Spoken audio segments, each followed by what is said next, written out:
मेरे पिता मुझसे कहा करते थे, बेटा मैंने वारंगल में तुम्हारे जैसे बहुत से लोगों को देखा है, तुम भी वहां जाओ और भीख के पैसों से अपनी जिंदगी गुजारो। मेरा जवाब होता था कि मैं ऐसा कुछ नहीं करने जा रहा हूँ, मैं भीख मांगकर जिंदगी नहीं बिताऊंगा। जब मैंने उन्हें बताया मैं किसी भी तरह का काम करके जिंदगी बिताऊंगा, रस्सी बुन लूंगा लेकिन भीख नहीं मांगूंगा, वो यह सुनकर दुखी हो जाते थे और रोने लगते थे। इनका नाम चिंतम राजैया है। जब वो बहुत कम उम्र के थे तभी उनकी आंखों की रोशनी चली गई, लेकिन वो भीख मांगकर अपनी जिंदगी नहीं बिताना चाहते थे। वो अलग अलग तरह के काम करके अपनी जिंदगी गुजार रहे हैं। हालांकि वो देख नहीं सकते, लेकिन कुओं में इलेक्ट्रिक मोटर ठीक करके एक सम्मानजनक जिंदगी जी रहे हैं। जिस समय राजैया 4 साल के थे उस समय उनके साथ ये समस्या शुरू हुई। उनके अभिभावकों ने उनका इलाज कराने की कोशिश की, लेकिन परेशानी बढ़ती गई और अंत में उनकी आंखों की रोशनी हमेशा के लिए चली गई। करीमनगर में स्थित प्रतिमा मेडिकल कॉलेज के डॉक्टरों ने उन्हें 100% नेत्रहीन घोषित कर दिया, जिसके लिए उन्हें सर्टिफिकेट भी दिया गया है। जब मेरे पिता ने मुझे भीख मांगकर जिंदगी जीने को कहा तो मेरे मन में बस यही आया कि क्या मुझे भीख मांगकर सिर्फ इसलिए जिंदगी जीनी चाहिए क्योंकि मैं देख नहीं सकता? क्या मैं कोई काम करके अपना जीवन नहीं गुजार सकता? धीरे धीरे मैंने इलेक्ट्रिकल वर्क सीखना शुरू किया। मेरे पिता को मेरी बहुत चिंता थी कि मेरी आंखों की रोशनी जा चुकी है और मेरा जीवन अंधेरे में है। मैं नहीं जानता हूँ कि इस दुनिया में चीज़ें कैसे दिखती हैं। मैं नहीं जानता कि एक बैल कैसा दिखता है, गाय कैसे दिखती है, भैंस कैसी दिखती है, और इसी तरह मुझे नहीं पता कि इंसान कैसे दिखते हैं।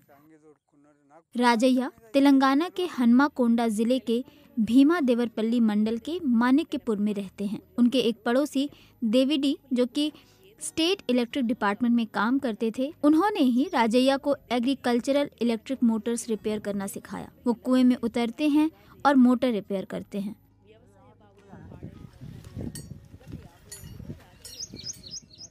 अगर मोटर उसी समय ठीक होने की स्थिति में नहीं होता है तो वो उसे निकालकर घर ले आते हैं और फिर ठीक करके लगा देते हैं।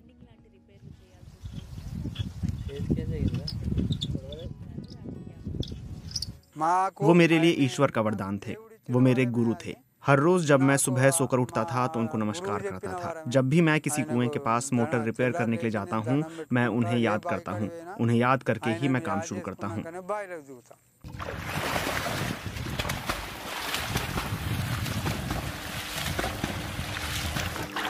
वो देख नहीं सकते हैं, लेकिन वो कुएं में उतरकर मोटर ठीक करते हैं। कुआं चाहे जितना भी गहरा हो, वो कुएं में उतरकर मोटर ठीक करते हैं। इसके बाद रस्सी के सहारे ऊपर आते हैं, वो मोटर चेक करते हैं, उसके पुर्जों को अलग अलग करके ठीक करते हैं और मोटर रिपेयर करते हैं। अगर मोटर जल गया होता है तो वो उसे घर लाकर ठीक करते हैं। राजैया जब कुएं में जाते और अपने आप उसमें उतरते तब वो जूते नहीं पहनते। अगर वो जूते पहनते तो उन्हें रास्ते का अंदाजा नहीं लग पाता। नंगे पांव रहकर वो धरती के स्पर्श को महसूस करते और इससे वो रास्ते का अंदाजा ले लेते। इसी तरह वो मानिक्यपुर में कहीं भी चले जाते और सुरक्षित लौट भी आते। वो कहते हैं कि उन्होंने गांव के दूसरे विकलांग लोगों के साथ मिलकर एक ग्रुप बनाया है। हमें किसी ने कर्ज नहीं दिया।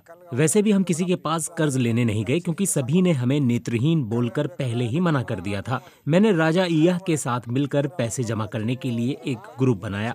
हम में से जिसे भी पैसों की जरूरत होती है तो संगठन से पैसे निकाल लेते हैं। जब हमें पेंशन मिल जाती है तो संगठन का पैसा लौटा देते हैं।